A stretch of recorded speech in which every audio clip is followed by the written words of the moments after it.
शाम के वक्त सूरज डूबने को था। दो दोस्त राहुल और दीपक एक पुरानी कार में अपने गांव की ओर लौट रहे थे।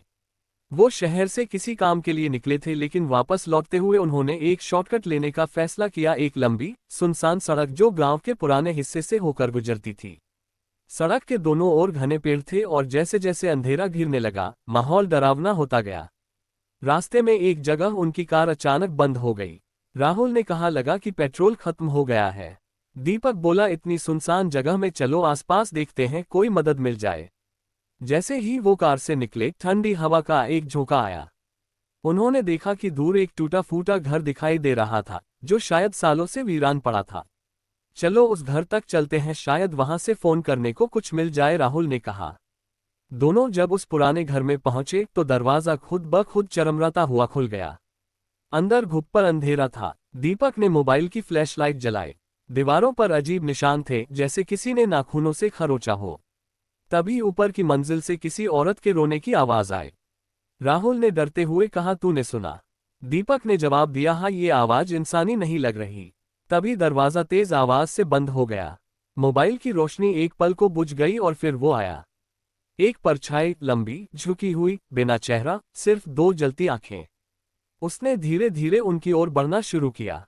दोनों चिल्लाए और भागने की कोशिश की, लेकिन दरवाजा जैसे किसी ने जाम कर दिया हो।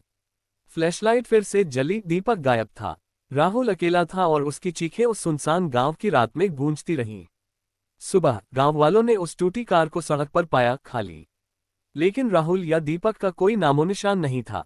अगले दिन गांव में एक नई अफवाह फैल गई।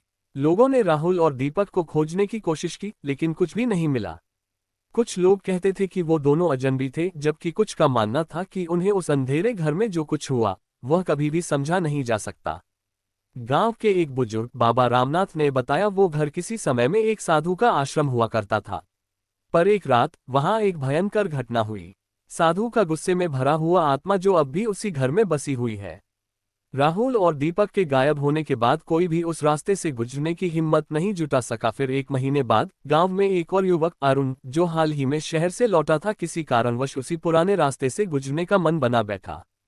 उसने सुना था राहुल और दीपक के बारे में और यह जानने की इच्छा थी कि आखिर वहां क्या हुआ था। वो अपनी बाइक लेकर उस अंधेरी सड़क पर चल पड़ा। जैसे जैसे वह सड़क की ओर बढ़ता गया, एक अजीब सी शांति उसे घेरे हुए थी। सब कुछ सामान्य था, लेकिन तभी बाइक की लाइट की चमक ने उसे उस पुराने घर की ओर खींच लिया। अरुण ने घर के भीतर झांका और देखा कि अंदर कुछ हलचल थी। उसकी उत्सुकता बढ़ी और उसने दरवाजा खोला। जैसे ही वह अंदर दाखिल हुआ, उसी समय घर की हवा में अजीब सी ठंडक महसूस होने लगी। उसकी सांसें तेज होने लगीं और दिल की धड़कन तेज हो गई। वह अंदर गया और पाया कि वही दीवारें थीं, वही खरोंचे थीं जिनसे राहुल और दीपक ने सामना किया था। अचानक ऊपर से वही चीखें आईं, वहां कोई था, एक औरत जिसे कोई देख नहीं सकता था। अरुण ने अपनी आंखों को बंद कर लिया, पर तब तक उसके सामने वो अंधेरे साया खड़ा हो चुका था। ये वही भूतनी थी, साधु की आत्मा, जिसे वह रात की घटना ने शापित कर दिया था। उसकी जलती आंखें अरुण के अंदर घुसने लगीं। अरुण ने झपटते हुए अपनी बाइक की ओर दौड़ना शुरू किया, लेकिन जैसे ही उसने बाइक पर बैठने की कोशिश की, बाइक अचानक अपने आप स्टार्ट हो गई और वह तेजी से भागने लगा। वह सड़क के किनारे लगे पुराने पेड़ों को चीरता हुआ भाग रहा था, लेकिन पीछे वह महिला उसकी ओर बढ़ती जा रही थी। तभी जैसे किसी ने उसकी बाइक का ब्रेक लगा दिया और अरुण गिर पड़ा। उसकी आंखें खुली और वह देखा कि कोई नहीं था, बस वह सुनसान रास्ता था। अचानक अरुण को ध्यान आया, वह खुद भी अब उस आत्मा का हिस्सा बन चुका था। वह सड़क कभी खत्म नहीं होती थी, वो उसी रास्ते पर था जिस पर राहुल और दीपक खो गए थे। अब अरुण का नाम भी उस गुमनाम लिस्ट में जुड़ चुका था और गांव वाले फिर से डरने लगे थे। वो सड़क, वो घर और उस अंधी रात का साया अब भी वहीं था, अपनी अगली शिकार की तलाश में।